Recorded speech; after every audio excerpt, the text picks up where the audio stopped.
கல்வி தரும் ஒரு நாளும் தளர்வறியா மனம் தரும் தெய்வ வடிவும் தரும் நெஞ்சில் வஞ்சமில்லா இனம் தரும் நல்லன எல்லாம் தரும் அன்பர் என்பவர்க்கே கனம் தரும் பூங்குழலால் அபிராமி கடை கண்களே கனம் தரும் பூங்குழலால் அபிராமி கடை கண்களே. அனைவருக்கும் வணக்கம். உங்கள் அன்பு சகோதரி சொன்னதா பேசுகிறேன். இன்று நாம் பார்க்க இருப்பது இன்று வெள்ளிக்கிழமை அப்படிங்கிறதுனால நம்ம அபிராமி அந்தாதி பார்த்தோம். இன்று 6வது பாடல், திருவெம்பாவை 6ஆம் நாள் 6வது பாடல் மானே நீ நென்னலை என்ற பாடலை பார்க்கவிருக்கிறோம்.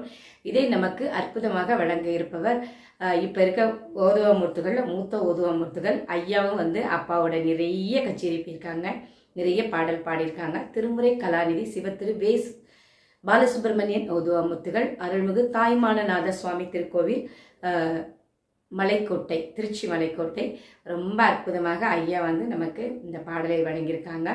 தொடர்ந்து நாம் இந்த பாடலுக்கான விளக்கத்தை நமக்கு வழங்க இருப்பவர் சிவத்தமிழ் செல்வர் புலவர் சிவத்திரு சோ ராசமாணிக்கம் ஐயா அவர்கள், மயிலாடுதுறை. ஐயாவை பற்றி நம்ம ஏற்கனவே நிறைய தெரிந்து கொண்டோம். என்னோட சேனலில் நிறைய ஐயா பேசியிருப்பாங்க.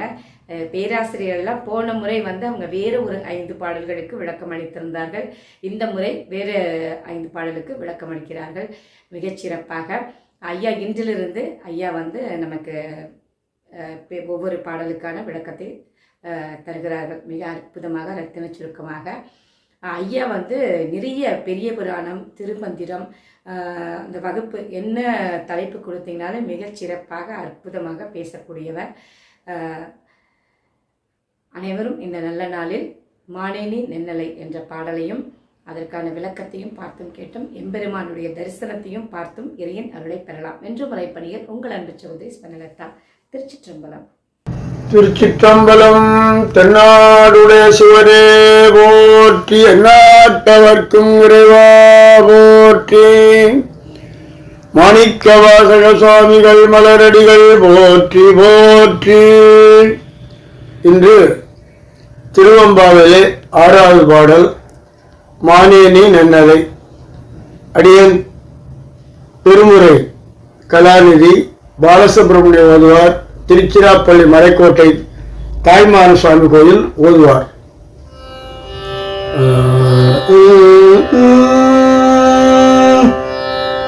மானேனி நென்னலை நாளை உங்களை நானே எழுப்புவர் என்றலும் நானாமே போன திசை பகரன் இன்னும் உணர்ந்திடோ வானே நிலனே பிறவி அறிவறியார் தானே வந்தம்மை தலையளிக்க கொண்டருளும் வான்வார்கள் பாடி வந்தோர் குன்வாய் திறவாய்.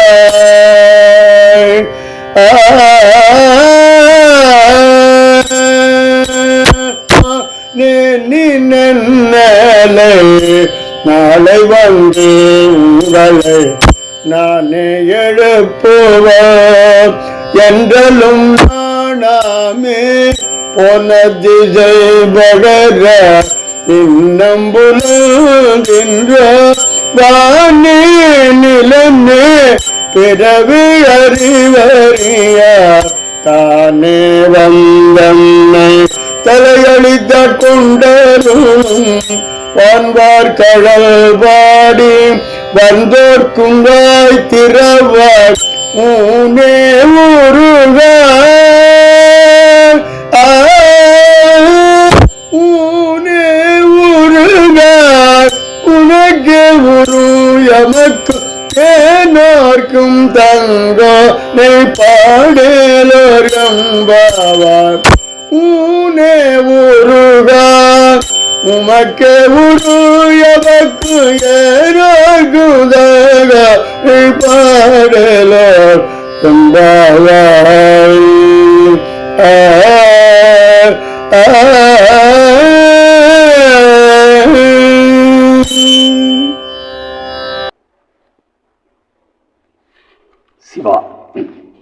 திருச்சிற்றம்பலம். இன்று மார்கழி திங்கள் 6வது நாள். இந்த 6வது நாளில் திருவெம்பாவையினுடைய 6வது திருப்பாடலை சிந்திக்கின்ற ஒரு அரிய வாய்ப்பு நமக்கு கிடைத்திருக்கிறது. இந்த அருமையான பாடலை மணிவாசகப் பெருமானின் அருள்மொழியாகிய இந்த 6வது திருப்பாடலை இப்பொழுது திருச்சி மலைக்கோட்டை திருமுறை கலாநிதி சிவத்திரு வே. பாலசுப்பிரமணிய ஓதுவாமூர்த்திகள் மிக இனிமையாக விண்ணப்பம் செய்தார்கள். நாம் எல்லாம் கேட்டு மகிழ்ந்தோம்.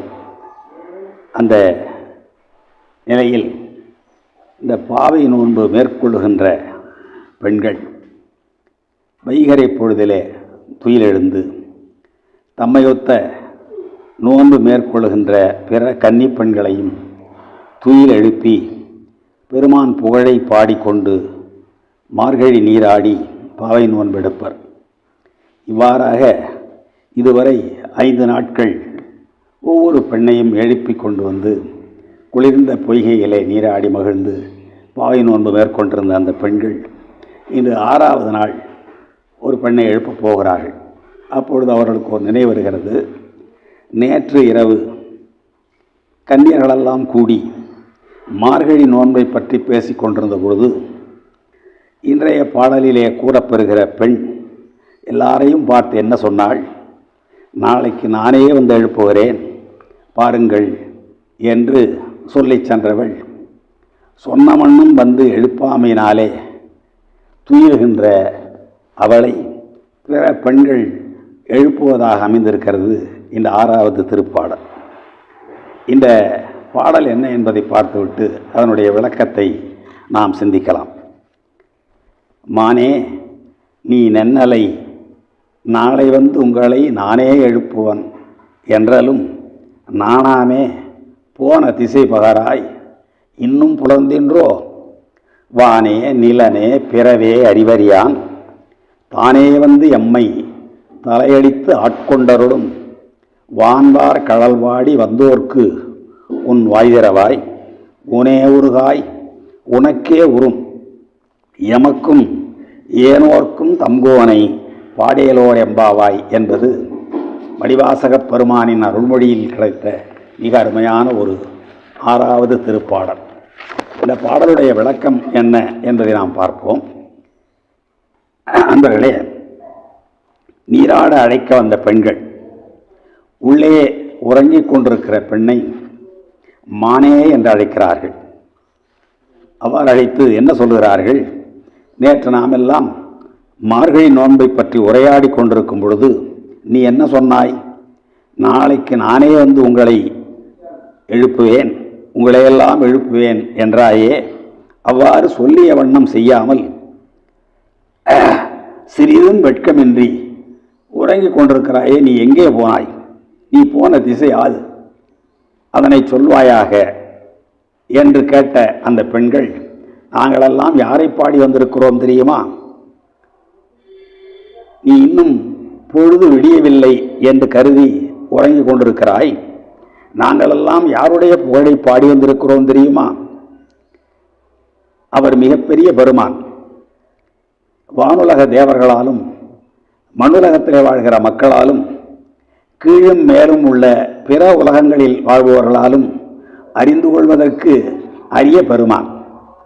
அத்தகைய அரிய பெருமான் தான் நம்முடைய வழிபாட்டுக்கும் போற்றுதலுக்கும் வணங்குதலுக்கும் உரிய சிவபெருமான். தவம் சிறிதும் கூட இல்லாத எம்மையும் ஒரு பொருளாக ஆக்க வேண்டும் என்று பெருமானே திருவுள்ளம் கொண்டு தானே எளியராக வந்து பெருங்கருணை கொண்டு தலையளி செய்து நம்மையும் ஆட்கொண்ட அப்பெருமானுடைய அழகான திருவடிகளை பெறுவதற்கரிய அந்த திருவடிகளை நாங்கள் பாடிக்கொண்டே வந்திருக்கிறோம். அவ்வாறு இறைவனுடைய அருள் திறத்தை பாடி வந்ததை கேட்டும் கூட நீ வாய் திறந்து ஒரு வார்த்தையும் கூறாமல் இருக்கிறாய். அவருடைய புகழை கேட்டும் உனக்கு உடல் உருகவில்லை.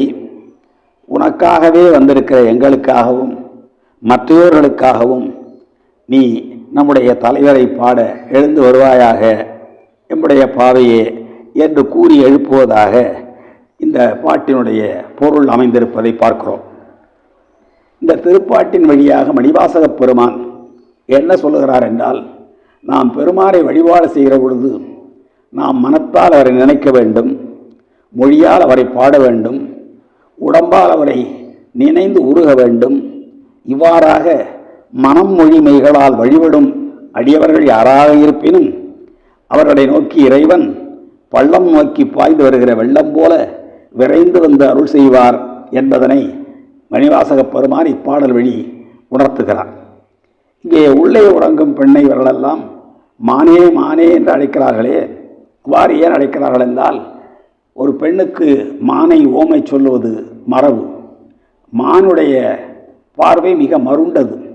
அந்த மருண்ட பார்வையுடைய மருட்சியுடைய பெண்ணே என்ற பொருளில் உறங்கிக் கொண்டிருக்கிற பெண்ணை, அதாவது இன்று எழுப்பு வந்திருக்கிறார்கள் அல்லவா, அந்த பெண்ணை மானே என்று அழைக்கிறார்கள். இந்த மானே என்று அழைக்கலாமா என்றால், நம்முடைய தமிழ் இலக்கணம் அதற்கெல்லாம் வழிவகை செய்திருக்கிறது. இதை ஓமை ஆகுபெயர் என்று சொல்வார்கள். ஓமை ஆகுபெயராக மான் போன்றவளே என்று சொல்வதன் வாயிலாக உள்ளே இருக்கிற அந்த கன்னி பெண்ணை அவர்கள் அழைக்கிறார்கள் அல்லவா, ஓமை ஆகுபெயராக அது கன்னியை உணர்த்திற்று என்று நாம் கொள்ள வேண்டும். இதற்கு முன்னாலே இந்த 5 திருப்பாடல்களிலும் வந்த பெண்கள் உள்ளே உறங்குகிற பெண்ணை எவ்வாறு விழித்திருக்கிறார்கள், அழைத்திருக்கிறார்கள் என்று பார்த்தால், வாழ்த்தடங்கன் மாதே என்றும், நேரிழையாய் என்றும், முத்தன்ன வெண்ணகையாய் என்றும், ஒள் நித்தில நகையாய் என்றும், பாலூறு தேன்வாய் படிதி என்றும் இவ்வாறெல்லாம் அழைத்தது போல இப்பாடலில் உள்ளே உறங்கிக் கொண்டிருக்கிற பெண்ணை மானே என்று அழைக்கிறார்கள். இந்த பாடலில் இன்னொரு சிறப்பு, மானே நீ நென்னலை. நென்னல் என்பது ஒரு பழந்தமிழ் சொல். நெருநல் என்னும் பொருளை நெருநல் என்று வழங்கியது. நெருநல் என்றால் நேற்று என்பது பொருள். நேற்று என்ன சொன்னாய், நானே எழுப்புகிறேன் என்று சொன்னாய் அல்லவா, அதை குறிப்பிடுகிற பொழுது நென்னல் என்று சொல்கிறார்கள். நெருநல் என்னும் ஒரு அழகான தமிழ் சொல்லுதான் நென்னல் என்று இங்கே மணிவாசகப் பெருமானால் குறிப்பிடப்படுகிறது. நெருநல் உளநூறுவன் இன்றில்லை என்னும் பெருமையுடைத்தி உலகு என்று இந்த சொல்லாட்சியினை நாம் திருக்குறளிலும் காணலாம். அடுத்து வானே நிலனே பிறவே அறிவறியான் என்று பெருமானுடைய இலக்கணங்களை எல்லாம் சொல்லுகிறார்கள் இந்த பெண்கள். நம்முடைய பெருமானை வானுலக தேவர்களும் அறிந்து கொள்ள முடியாது. ஏனென்றால் அவர்களெல்லாம் பதவி சுகம் கண்டவர்கள். அந்த பதவியை தக்க வைத்துக் கொள்ள வேண்டும் என்பதற்காகவே வழிபாடு செய்பவர்கள், பயன் கருதி செய்பவர்கள். அவர்களால் பெருமானை அறிந்து கொள்ள முடியாது. இந்த உலகத்தில் இருக்கிற மக்கள் குருநாதராக அருள் செய்கின்ற வரை அவர்களும் அறியாமையிலே மூழ்கியிருப்பதனாலே பெருமானுடைய புகழை அறிந்து கொள்ள மாட்டார்கள். அதனாலே தான் சேக்கிழார் கூட பாடுவார், உலகெல்லாம் உணர்ந்து ஓதற்கு அறியவன், உணர்தற்கும் அறியவன், ஓதற்கும் அறியவன் என்பது அதனுடைய பொருள். வானே நிலனே பிறவே என்றால், பிற என்றால் கீழே உள்ள உலகங்கள், மேலே உள்ள உலகங்கள் எல்லாம் இருக்கின்றன. கீழேழு உலகம், மேலேழு உலகம் என்றெல்லாம் சொல்லுகிறோம். அந்த உலகங்களிலே இருப்பவர்கள் எல்லாரும் கூட அவர்களாலும் கூட அறிந்து கொள்ள முடியாத நிலையில் பெருமான் இருக்கிறார். சென்ற பாடலிலே சொன்னார் அல்லவா, ஞாலமே விண்ணே பிறவே அறிவறியான் என்ற பாடலில் சொல்வது போல இங்கேயும் வானே நிலனே பிறவே அறிவறியான் என்று குறிப்பிடுகிறார். தானே எம்மை தலையடித்தாட்கொண்டருளும் என்ற தொடர் வழி பெருமானுடைய அளப்பரிய கருணை வெள்ளத்தை காட்டுகிறார் மணிவாசகப் பெருமான். நம்முடைய பெருமான் பெரிய பெருமான். அவர் எல்லா உயிர்களையும் தன்னுடைய திருவருள் வியாபகத்துக்குள் கொண்டு சேர்க்க வேண்டும் என்ற பேரார்வம் உடையவர். அலைகடல்வாய் மீன் விசிறும் பேராசை வாரியனை என்று மணிவாசகப் பெருமான் பிரிதோரிடத்திலே குறிப்பிடுவார். அப்படிப்பட்ட சிறப்பை உடைய பெருமான் எல்லா உயிர்களும் தன்னுடைய திருவடிக்கீழ் அந்த இன்பத்திலே திளைத்திருக்க செய்ய வேண்டும் என்னும் ஒரு பெருங்கருணையினாலேதான் உயிர்களுக்கு பக்குவம் வந்துற்ற நிலையிலே தானாகவே எடுத்தருளி தலை அழி செய்து பெருங்கருணை செய்து, அவர் பெருங்கருணை பேராறு அல்லவா, எனவே பெருங்கருணை செய்து நம்மையெல்லாம் ஆளாக கொண்டு தன்னுடைய அடியவராக கொண்டு அருள் செய்வார் என்பது அந்த தொடருடைய பொருள். இன்னும் பல இடங்களிலே தானாக வந்து அருள் செய்வதை மணிவாசக பெருமானும் மற்ற அருளாளர்களும் பாடியிருப்பதை நாம் அறிவோம். என்றாலும் ஒன்றே ஒன்றை சொல்லு நான் இங்கே குறிப்பிட வருகிறேன். நானேயோ தவம் செய்தேன் சிவாய நமயனப் பெற்றேன், தேனாய் என் அமுதமுமாய் தித்திக்கும் சிவபெருமான் தானே வந்து எனது உள்ளம் புகுந்து அடியேற்கு அருள் செய்தான், ஊனாரும் உயிர் வாழ்க்கை ஒருத்தண்டே வெறுத்திடவே என்று மணிவாசக பெருமான் திரு ஏசரவு என்னும் பகுதியிலே சொல்லுவார். அப்படி பெருமான் உயிரிழத்து கொண்ட அளவற்ற கருணையின் காரணமாக தானே வந்து அருள் செய்வது என்பது இயல்பான ஒன்று. அது பெருமானுடைய பெருங்கருணையை காட்டும். நம் இல்லங்கள் தோறும் எழுதருளும் சேவகன் என்றெல்லாம் குறிப்பிடுவார் மணிவாசக பெருமான். அந்த பெருமானுடைய கழலை வணங்குவோம் என்று சொல்றார். கழல் என்பது காலிலே அணிகின்ற ஒரு அணிதான். அது ஆகுபெயராக அந்த கடலை அணிந்த திருவடியை உணர்த்தும். தானியாகுபெயர் என்று சொல்வார்கள் இலக்கணத்தில். இறைவனுடைய புகழை கேட்டவுடனே என்ன செய்ய வேண்டும்? அங்கே அந்த பெண்ணை பார்த்து சொல்வது போல் அமைந்திருக்கிறது. இறைவனுடைய புகழை கேட்டவுடனே நீ செய்ய வேண்டிய செயல் வாயிறந்து பாடுவது மட்டுமல்ல, உருக வேண்டும். எப்படி?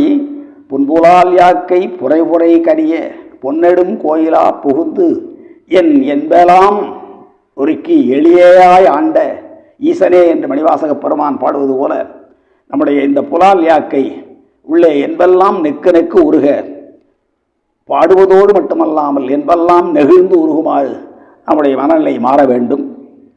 பாடாதவர்களுக்கு அந்த நிலை வாராது என்பதையெல்லாம் அவர்கள் வெளியே இருக்கிற பெண்கள் மிக அருமையாக உணர்த்தி பாடுகிறார்கள். நாங்கள் இங்கே வந்தது உன்னையும் இத்தொண்டில் ஈடுபடுத்தவே ஆகவே ஈடுபடுத்துறதுதான் நாங்கள் வந்தமே தவிர எங்களுடைய மகிழ்ச்சிக்காக அல்ல. நாங்கள் செய்கின்ற இந்த பாவை நோன்பாகிய தொண்டில் உன்னையும் ஈடுபடுத்த வேண்டும். அந்த தொண்டின் வழியாக இந்த நாட்டில் நல்ல மழை பெய்ய வேண்டும், நல்ல கணவன்மார்கள் சிவனடியார்கள் நமக்கு கணவர்களாக வாய்க்க வேண்டும் என்பதற்காகவும் நாங்கள் வந்து இங்கே பாடுகிறோம். எனவே நீ எங்களுக்காகவும் பிறருக்காகவும் நீயும் பாடுதல் வேண்டும் என்று அந்த பெண்களெல்லாம் அழைக்கிறார்கள். ஆனால் நாளை எழுப்புவன் என்றாலும் நாணாமே என்ற ஒரு தொடர் வருகிறது அல்லவா? இந்த நாளை என்பது இல்லை என்ற பொருளை தருவது. உண்மையிலேயே சில பேர் நினைக்கிறார்கள், நாமெல்லாம் இப்பொழுது இளைஞர்கள் தானே, சிவ வழிபாட்டை நம்முடைய முதுமை காலத்தில் பார்த்து கொள்ளலாம் என்று கருதுகிறார்கள். ஆனால் எப்பொழுது நம்மை கூற்றம் வந்து அழைக்கும் என்று யாருக்கும் தெரியாது. பின்றையே நின்றது கூற்றம். நமக்கு பின்னாலே நிற்கிறாங்க. இன்று கொல் அன்று கொல் என்று கொல் என்னாது பின்றையே நின்றது கூற்றம். அதனாலே எப்பொழுது வேண்டுமானாலும் யமன் வந்து இழுத்து செல்லலாம். எனவே நாட்களை தள்ளி போடாதீர்கள். இப்பொழுது இருக்கிற பொழுதே பெருமானை நினையுங்கள், கசிந்து உருகுங்கள், அவன் புகழை பாடுங்கள் என்ற கருத்தோடு இந்த பாடல் அமைந்திருப்பதையும் நாம் பார்க்கிறோம். நாளை என்பதே இல்லாமல் போகலாம். எனவே சிவனை வழிபடுவதை இன்றே இப்பொழுதே தொடங்குவோம். பெருமானின் திருவடிகளை போற்றுவோம், நல்வாழ்வு பெறுவோம் என்ற நிலையில் அனைவரையும் இந்த பாடலை நாம் மீண்டும் சிந்தித்து தொடர்ந்து பெருமானுடைய புகழை பாடி மனத்தால் மொழியால் மெய்யால் மனம் நினைக்க வேண்டும், மொழி பாட வேண்டும், உடம்பு வணங்க வேண்டும், நெஞ்சம் உருக வேண்டும். இவ்வாறெல்லாம் பெருமானை நாம் புகழ்ந்து பாடி பாடி நினைந்து நெக்குருகி நலவாழ்வை பெறுவோமாக என்று சொல்லி இந்த உரை நிறைவு செய்கிறேன். திருச்சிற்றம்பலம்.